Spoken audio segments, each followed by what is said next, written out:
Second, the mailman, where are you? Ah, you're ridiculous, and men's rights is nothing. And men's rights is nothing. And men's rights is nothing. And men's rights is nothing. By 1970, Australian journalist Irina Dunn had famously coined the expression, "A woman needs a man like a fish needs a bicycle."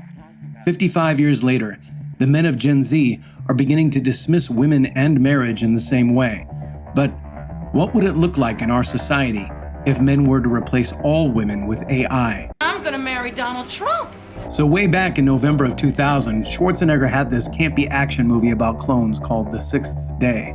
It's not remembered as one of his best, but what I do remember about it is Hank's virtual girlfriend. Arnie's best buddy Hank, played by Michael Rappaport, comes home at night to an AI hologram in his apartment, a blonde bombshell who worships him upon entrance like a returning god. She anticipates his every need, and he can turn her on and off with a wave of his hand. Ironically, at this movie's premiere, the statuesque actress who played this hologram broad, a woman named Jennifer Gurrias, had this to say when a red carpet reporter asked her what purpose a virtual girlfriend would serve. I don't know if this is a good thing, because then a lot of guys are going to talk about What are we going to do then? What are the real girls going to do? I don't know. We're going to be useless in the future, I guess. That was 25 years ago, and in this sci-fi movie it's played for laughs. Wouldn't it be funny if, in the future, guys who were too busy or too lazy to date replaced real women with artificial companions? It would be funny, if not for the fact that a quarter of a century later, it's actually happening. In late May of 2025, Phoenix International, the parent company of the website OnlyFans, announced it would be exploring the possibility of selling its $8 billion cash cow, its adult entertainment company. As the name implies, OnlyFans, nicknamed Only Fools by its detractors, is a paid subscription service in which women sell private images and video footage of their bodies and their intimacy with their partners exclusively to online fans willing to pay. Your parents must be very proud. The company has been widely criticized in the conservative space for an insidious and predatory business model, targeting lonely men with fraudulent exclusivity, and for the toxic parasitic relationship it creates between the male customer and his on-screen female counterpart.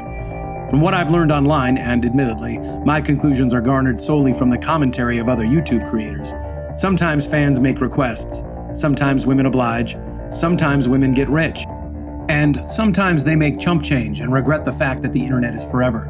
Sometimes their kids are bullied and shamed at school. But the one person who always wins is Leonid Radvinsky, who has a current net worth of $3.8 billion. This past May, the reason for Leonid contemplating an $8 billion fire sale became obvious. AI is taking over. Leonid understood that his current business model, this collaborative profit-sharing, contractual relationship he maintains with thousands of women as they pursue supplemental income through his platform, will collapse completely under the AI paradigm shift approaching fast on the horizon. In other words, why would lonely men, desperate for companionship and female attention, pay a stranger for exclusive access to photos and videos if each man could instead construct a completely lifelike woman on screen from scratch? One who could not only address each consumer by his first name, but by studying their client's social media history, the AI woman could hold conversations with him about his own life, ask questions about work, hobbies, passions, and then grant him access to all the same smutty images as the real-life women whom she has now replaced. Just like Hank in The Sixth Day. But that's just the beginning.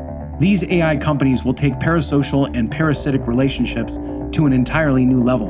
For the right price, they will offer unprecedented exclusivity to their clientele, a legally binding clause that promises each man, "This AI woman you have constructed from scratch through our uncanny valley engine is yours and yours alone, your property and copyright. No one else will ever see her or speak to her but you, in the privacy of your home." He put her in the pumpkin shell and there he kept her very well. Unless you decide to share her, which you can do through our lucrative partner program for an additional monthly fee. Sound crazy? Give it 5 years. The superiority of this business model is obvious for the customer, but better still for the AI company owning the platform of virtual girlfriends. Because the AI doesn't need to be paid, it needs no benefits, and it never files any complaints. And, given the demographic of most AI coders and designers, we're looking at a future where AI adult content will be designed predominantly by men, for men, and real-life female models just may be sidelined as obsolete. That is the crest of the wave that Leonid sees on the horizon, and while no one knows exactly what will happen in 2026, he at the very least knows he either needs to alter his platform or sell it off. And what about the ladies? Will they have access to the same AI, the option to replace men in the same way? Sure, but a deeper question is, why would they even bother? If you ask the Gen Z women of TikTok and the ones on your local college campus, they don't need a man in the first place. Remember? A woman needs a man like a fish needs a bicycle. So why seek a replacement for someone who you claim is unnecessary? Before we discuss the broader implications of this AI change, where it's going, let's take a step back and think about how we got here culturally. AI started as science fiction, and the way in which we have both envisioned and interpreted that fiction has determined the real AI we have created now. Since the late 1960s, sci-fi movies were exploring the pros and cons of artificial intelligence. When that AI was written as male, generally the character or entity in question was dangerous, genocidal, murderous, militant, aggressive, merciless, dehumanizing, or sometimes all of the above. Think HAL in 2001, The Terminator, The Lawnmower Man, Sphere, and The Matrix. When a movie's AI was depicted as female, the story often framed this character as alluring, seductive, progressive, transforming, nurturing, maternal, and compassionate. For example, in the 1985 comedy Weird Science, two high school outcasts use a PC to create an online girlfriend, but through the power of, I guess, the federal government, they end up creating the real thing.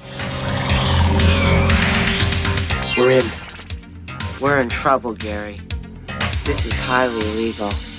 We need more input. We gotta fill this thing up with data. We gotta make her as real as possible, Wyatt. I want her to live. I want her to breathe. I want her to aerobicize. In the story, their AI girlfriend Lisa is a motherly figure, teaching them life lessons about self-confidence. It's eerie and disturbing now to watch the scene where they clip out a picture of a model from a magazine and feed it into the disk drive to create their digital companion's face. Within the next 5 years, men at their laptops will be Frankensteining women from Google Images to do the same thing in real life, with dead celebrities, or perhaps it will be a screenshot of their ex-girlfriend, or, God save us, another man's wife. Every finished product will have a little disclaimer at the bottom right of the screen. This AI model is a work of fiction. All similarities to any real-life individual, living or dead, is entirely coincidental. She'll be just barely different enough from his real-world dream girl to avoid litigation.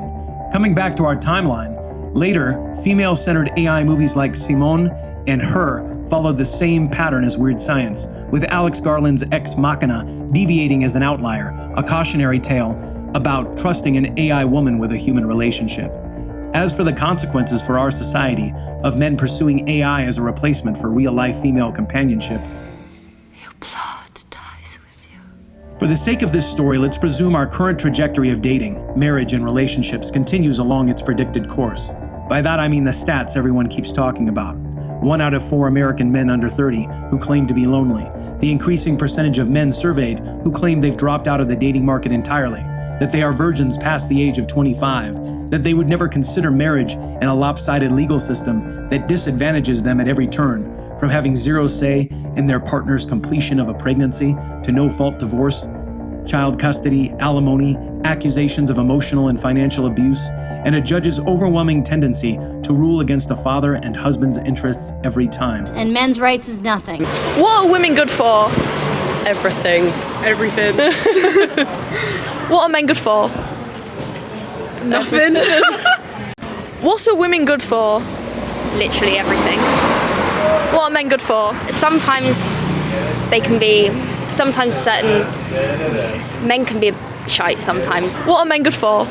Well, because in today's society, sometimes you don't need the male to have a baby anymore. Yeah. It's not like a moral thing for me. Yeah. I'm like we can exist without men only because new research has been discovered of making egg into sperm, so we can reproduce without men. So it's not like a moral thing. It's more of like if men just died right now, could we survive? Yes. We are going to be going over exactly how you can start your very own AI model, build them up on social media, and then monetize their content on spicy pages such as OnlyFans, FanView, etc. Of course, none of this is good for us. How could it be? It's absolutely hideous. It's a grotesque sci-fi body horror movie playing out in real life. It's not only unholy, ungodly, it's unnatural. This is the end result of the sexual revolution that began 70 years ago. This is always where it was headed. When Christ said, "A man shall leave his father and mother and be joined to his wife, and the two shall become one flesh," he didn't intend for her to be digital or synthetic. But then again, our Lord did not intend for women to supplement their income with OnlyFans. Nor would he agree with Dunn's dismissive assertion that a man is as useless to a woman as a bicycle is to a fish. Yet here we are. It would be unjust to say I feel sorry for these young men. At this point, our pity only further diminishes them. It would be far more appropriate to say I feel guilty, because coming to their defense in a single video is not nearly enough. They deserve so much more. These millennials, Gen Z, and now Gen Alpha men, born into a society that diminishes them, marginalizes them, proudly asserting that the future is female, as if we could ever have any progress by leaving half of the world behind. They deserve better from our country, our culture, our civilization. I want for each one of them what I've had myself. After being happily married for 25 years, I can confirm there is no greater joy in a man's life than coming home to a family that loves him, needs him, respects him, and eagerly awaits his return every day. Every American man deserves the right to pursue and fulfill that as an ambition. Our culture has made it nearly impossible for them to do so, and has discouraged them in its pursuit every step along the way. But if you have made it this far without furiously clicking off, you already know that our mainstream media and academia, along with their partners in Hollywood, made the traditional nuclear family their public enemy number one a long time ago. If there is any hope in our AI dystopia, it's where it's always been. With those families our dominant culture vilifies and hates the most, religious conservatives. They are the ones who will steer their sons and daughters away from AI companions. Independent journalist Tim Pool said years ago that the future is conservative, not by force of will or politics, but because in 100 years, the radical left will simply die off without ever having reproduced. Your blood dies with you. While the religious conservatives continue their bloodlines in perpetuity, and if liberals continue to lose control of the messaging in public schools, we just might see the grandchildren of today's Christians bring prayer and patriotism back to the classroom by 2050. Only time will tell if Tim Pool's right. How about another joke, Murray? No, I think we've had enough of your jokes. What do you get? I don't think so. When you cross a mentally ill loner with a society that abandons him and treats him like trash! Call the police, I'll Gene. tell you what you get! This is Melody, one of our robots. She speaks various languages, and she's built in a modular fashion, so we can take off her face, replace it with another face, and have her speaking as a different character. I'm Melody, your charming companion from Robotics. We're all about creating customizable, human-like robots designed for connection and play. If you made it to the end, I thank you for listening. And if you'd like to hear my meticulous take on just how badly critics have misinterpreted the movie Whiplash and the character of Terrence Fletcher, click on the video on your screen right now.